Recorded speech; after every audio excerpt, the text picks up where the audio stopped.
What is going on, everybody? It is me, your boy John with Grand Exploration, and welcome to another episode of The Build.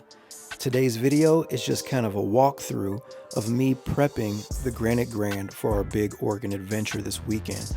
So this is a series of clips of me over the past week getting everything done that needs to be done on the Granite Grand, as far as torquing, lubing, lifting, adding things, all that. So let's walk through it, and I hope you enjoy the video.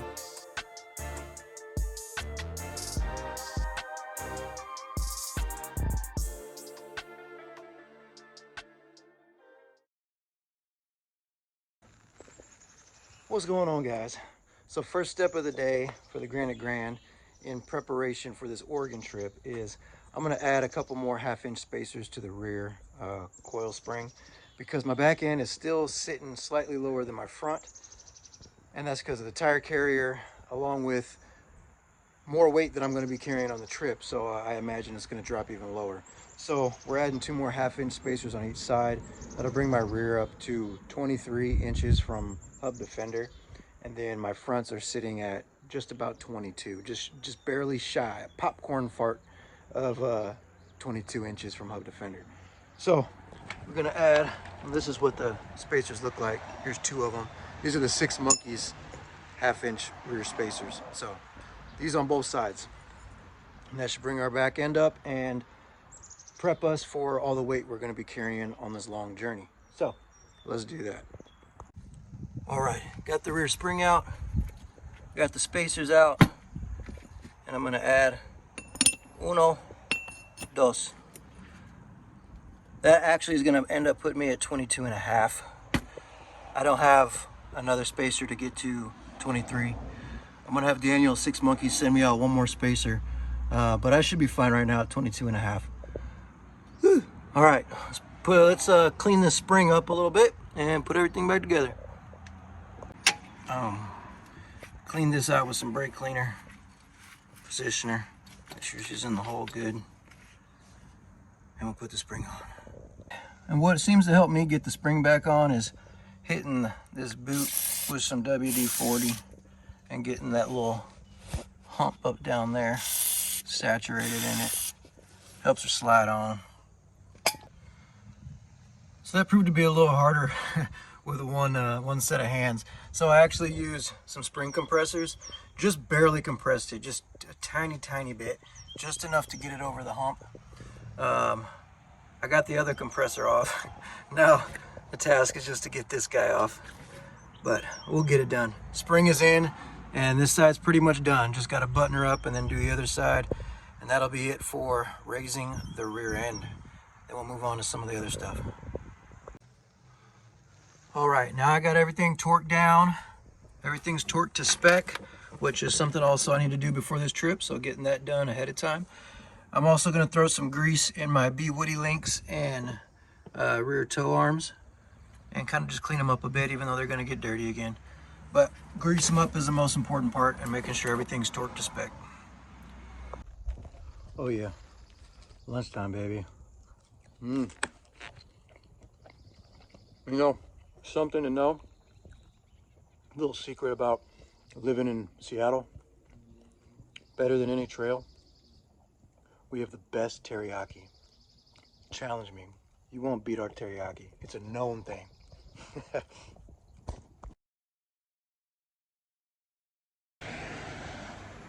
All right, now since we got the rear lift done, now it's time to put on this awning for the trip. I just got a little Amazon brand awning. Then I picked one that had 4 stars. Looks like it'll do the job for this trip. Just one, I think it's called like a see out or sout. We'll look at it in a second. But right now, I'm just putting on my L brackets to mount it. And you know, I kind of figured I don't really need to use the bolts to screw into my crossbars. I can just wedge these underneath the clamps for my roof basket. Check it out. My roof basket clamps, the L bracket will fit right underneath that, and she ain't going nowhere, bro. Nowhere. So we'll see how that does. If I do figure I want to bolt in, I will, but I don't think I need to.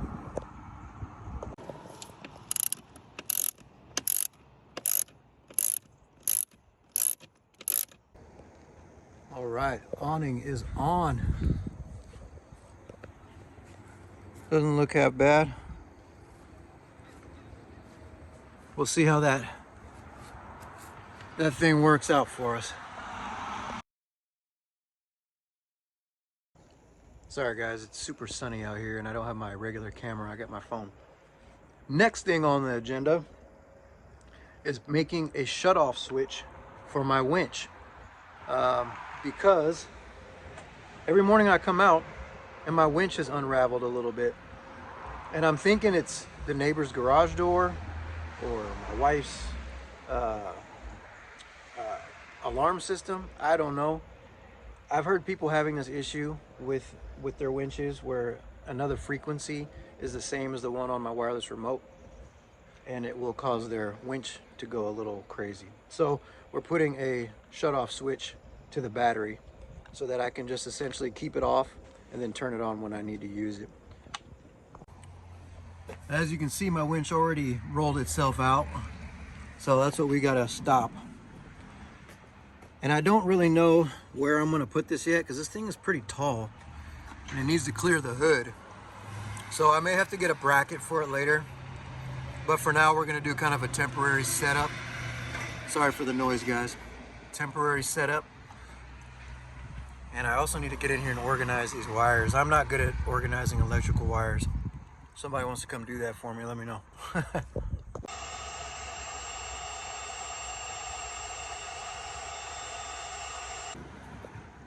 All right, don't make fun of me because of all these wires. I swear I'm getting them cleaned up. But essentially all you gotta do with the switch is you have a on and off, right? And you cut your positive wire in 2 pieces, put an end on both. This one will go to the battery terminal. This one will go boom here. Then you pick it up down here where I also splice the other side of the wire, and you hook that end to there. And now you have a switch. I should be able to turn it on and off. All right, I gotta hurry up and leave and run some errands, but this is just temporarily sitting here. We have it mocked up. Right now, the arrow is facing green, so the winch should be on. So let's try her out.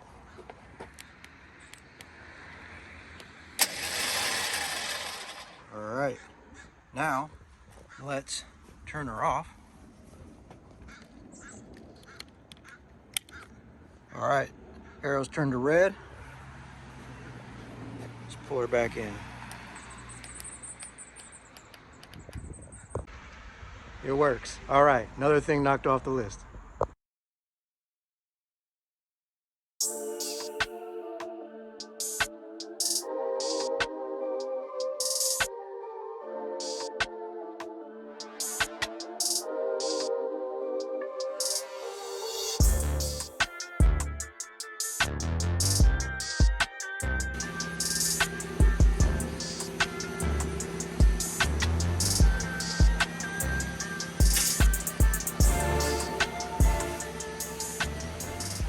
I'm at my boy CJ's shop, Wholesale Express, and he's getting the alignment done for me.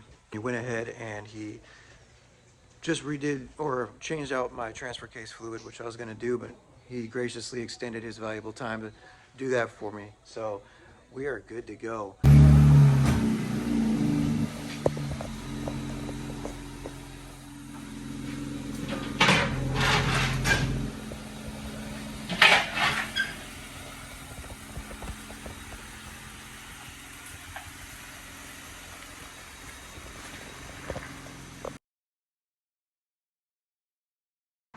All right, the next thing I wanted to do before this trip is to install my rear tire swing table. Check it out. This is my rear tire swing table. It's like a normal Wrangler basic table, and it's pretty cool. It's compatible with the Six Monkeys tire swing out with the Rotopax mount. I forgot what it's called. I'll put the name of the Six Monkeys piece, which is this, that attaches to your rear tire swing. That is what is compatible with this Wrangler table that you can find on Amazon. But yeah, works pretty good, pretty nice, heavy duty.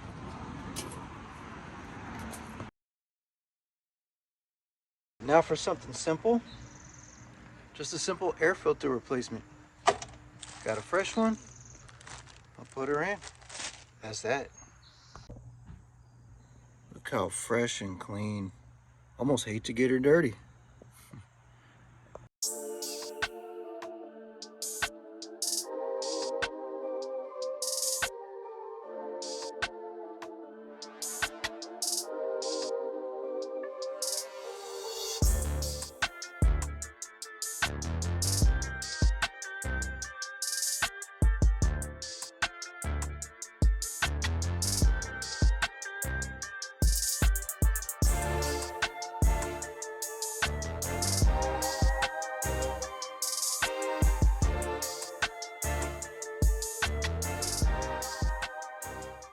So okay guys, it looks like we have gotten the Granite Grand all ready for this big Oregon trip. I'm super excited and I have peace of mind knowing that the rig is in good condition, which lessens the chance of failures out on the trail. Now things can always happen, but you might as well set yourself up for success, right? So I'm happy, everything's tightened down, everything's lubed up, everything is mounted, and now I just gotta go to the grocery store and get food. So let's do it. I will see you guys in Oregon. Hope you like this video, and like always, love you. Peace.